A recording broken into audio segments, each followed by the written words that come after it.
ஒரு எளிமையான ஒரு மனுஷன் ஒரு ஊழியத்தை செஞ்சாரு. நீங்க கேள்விப்பட்டிருப்பீங்களான்னு தெரியல.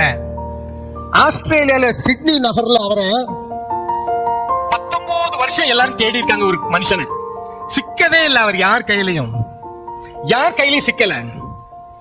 இவர் பேர் வந்து ஆர்தர் ஸ்டேஸ். இவர் ஒரு பெரிய குடிகாரர். இவர் ஒரு கிரிமினல். ஆனா ஒரு கட்டத்துல இப்படியே ரொம்ப வறுமையில ஒரு கன்வென்ஷன் போயிருக்காரு. முடிச்சு சாப்பாடு ஏதாவது கொடுப்பாங்க, போய் சாப்பிட்டு வரலாம். அவரு அந்த உள்ள போனோன்னு அங்க இருந்த பிரசங்கம் பண்றதை கேட்டுட்டு இருக்கிறாரு. ஜான் ரிட்லின் ஒரு பிரசங்கியார் பிரசங்கம் பண்றாரு. நான் இந்த சிட்னி தெருக்கள் வழியாக நித்தியத்தை குறித்து நான் கத்திக்கொண்டே ஓட ஆயத்தமா இருக்கிறேன்றாரு. எட்டர்னல் எட்டர்னல் எட்டர்னிட்டி எட்டர்னிட்டி இதை நான் சொல்ல வாஞ்சிக்கிறேன்றாரு. இது ஆர்தர் ஸ்டேஸ் உள்ளத்துல பதிஞ்சிருச்சு. ஆண்டவர் பேசுற நீ ஏதாச்சும் அது வரைக்கும் கிரிமினல் இருந்தவர் அப்பதான் இயேசு ஏற்றுக்கொள்றாரு. நல்லா கவனிங்க. எந்த ஒரு கிரிமினலையும் பரிசுத்தவானா மாற்றுவதற்கு இந்த வேத புஸ்தகத்தால் மாத்திரம் முடியும். அரசாங்கம் சட்டத்தின் மேல் சட்டத்தை போடலாம், ஆனால் ஒருவனை பரிசுத்தவானாய் மாற்ற வேண்டுமானால் இந்த இன்விடேஷனால முடியும். ஏன்னா இந்த இன்விடேஷன் பெற்ற உடனே அந்த திருமணத்துக்கு உங்க லைஃப் அப்படியே மாற்றம் பெற ஆரம்பித்து விடுகிறது. இப்பவுமே முன்னாடி இந்த இன்விடேஷன் உங்களுக்கு வைத்திருக்கிறோம். தயவுசெய்து நீங்க போகும்போது உங்களுக்கு வேண்டியவர்கள் எடுத்து செல்லுங்கள். இந்த பைபிள் முன்னாடி இருக்குது. இது ஒரு விலையேறப்பட்ட பொக்கிஷம். உங்க வீட்டுல எவ்வளவுதான் தங்கமோ வெள்ளியோ பணமோ செல்வமோ எது இருந்தாலும் சரி, அதெல்லாம் குப்பை என்று இது சொல்லுகிறது. தங்கத்தை பத்தி குப்பைன்னு சொல்லுதா? ஆமா, இத உங்க வீட்டுல இருக்க வேண்டிய பொக்கிஷம். ஆனா இந்த ஆர்தர் ஸ்டேஸ் மாற்றம் பெறுகிறது. இவருக்கு ஆண்டவர் தரிசனம் கொடுக்கிறார். விஷன் ஃபுல் லைஃப் ஆரம்பிக்கிறார். என்ன தெரியுமா செய்யறாரு? அவரு வெளியே வந்து பார்த்திருக்காரு. அவர் பாக்கெட்ல கை விட்டுருக்காரு. ஒரு சாக் பீஸ் மட்டும் இருந்திருக்குது. எடுத்திருக்கிறாரு. ரோட்ல மெதுவா உட்கார்ந்து எச்சானிச்சின்னு எழுதிட்டாரு. பார்த்தா நல்லா இருக்கு அந்த வேர்டு. இவர் படிப்பறிவே இல்லாத மனுஷன் உட்கார்ந்து எழுதுறாரு எச்சானிச்சி. அழகா இருக்குது. அடுத்து ஒரு இடத்துக்கு போறாரு. ஒரு பாலத்தை பாக்குறாரு. அதுல எழுதி பாக்குற எச்சானிச்சி. ஆஹா, எழுதி எழுதி எழுதி இவருடைய ஊழியமே சிட்னி ஃபுல்லா அவர் எங்க பார்த்தாலும் எழுத ஆரம்பிச்சிட்டாரு. எச்சானிச்சி வேர்டு, எச்சானிச்சி எச்சானிச்சி என்ற வேர்டு மட்டும் எழுதுறாரு. இவரை 19 வருஷமா எல்லாம் தேடிட்டு இருந்திருக்காங்க. யார் எழுதுறது? எங்க பார்த்தாலும் என்ன எழுதி வச்சிருக்காங்க. இப்ப எல்லாம் கேமரா எல்லாம் வந்துருச்சு. இவர் 1960 67 அந்த டைம்ல உள்ளவர்.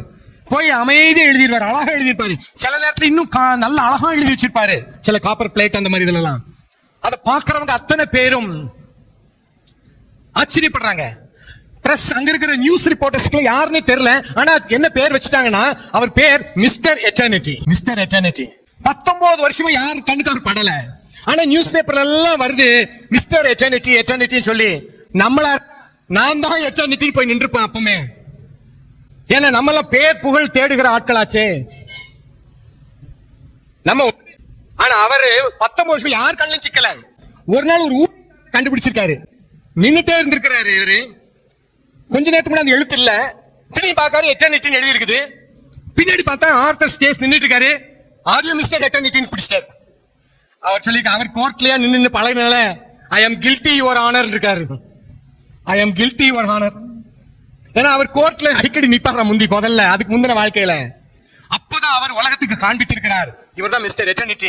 அவர் எத்தனை தடவை எழுதினாரு தெரியுமா? சிட்னி ஃபுல்லா 5 லட்சம் தடவை சிட்னி ஃபுல்லா எழுதியிருக்காரு எட்டர்னிட்டி எட்டர்னிட்டின்னு. அவருடைய 100வது நாள் நினைவு நாள்ல சிட்னி ஹார்பர் பிரிட்ஜ்ல அங்க இருக்கிற ஆர்டிஸ்ட் எல்லாம் சேர்ந்து அவர் எழுதின அதே அளவுல 2 டன் பட்டாசு ஃபயர் ஒர்க்ஸ் எல்லாம் போட்டு எட்டர்னிட்டின்ற அந்த எழுத்தை போட்டு அவரை கனப்படுத்தும் போதுதான் உலகத்துக்கே தெரிஞ்சிருக்கு, ஓ இப்படி ஒரு ஊழியக்காரன் வாழ்ந்தாரா. எட்டர்னிட்டி நித்தியம் என்ன அற்புதமான காரியம். அது அழகா எழுதி ஒரே மாதிரி எழுதுவார். எல்லா இடத்துலயும் அவருக்கு அதே ஒரு ரொம்ப எழுத தெரியாத ஒரே மாதிரி எழுதி வச்சு எல்லாரும் இருதயத்திலும் பதிக்க வச்சிட்டாரு. அவருக்கு அந்த ஃபங்க்ஷன் அவருக்கு அவங்க ஒரு 100வது ஆனிவர்சரி செலிப்ரேட் பண்ணும் போது அவர் உலகம் ஃபுல்லா 2 பில்லியன் பேர் ஆன்லைன்ல வாட்ச் பண்ணிருக்காங்க. 2 பில்லியன் இருதயத்துல வசனம் போயிருச்சு. என்ன வார்த்தை? அவர் ஆரம்பிச்சு வச்சு பலரும் ஆரம்பிக்காங்க. அவரை பாத்தீங்கன்னா ரொம்ப ஒல்லியா நைஸா அப்படியே அமைதியா இருப்பாரு. கூச்ச சுபாவம். இன்னைக்கு நீங்க உங்களுடைய எட்டர்னிட்டி எங்க இருக்க போகுதுன்னு முடிவு பண்ணிருக்கீங்களா? உங்களுடைய நித்தியம் எங்கே செலவழிக்க போகிறீர்கள்? நீங்க ஒரு பர்பஸோட கேளுங்க.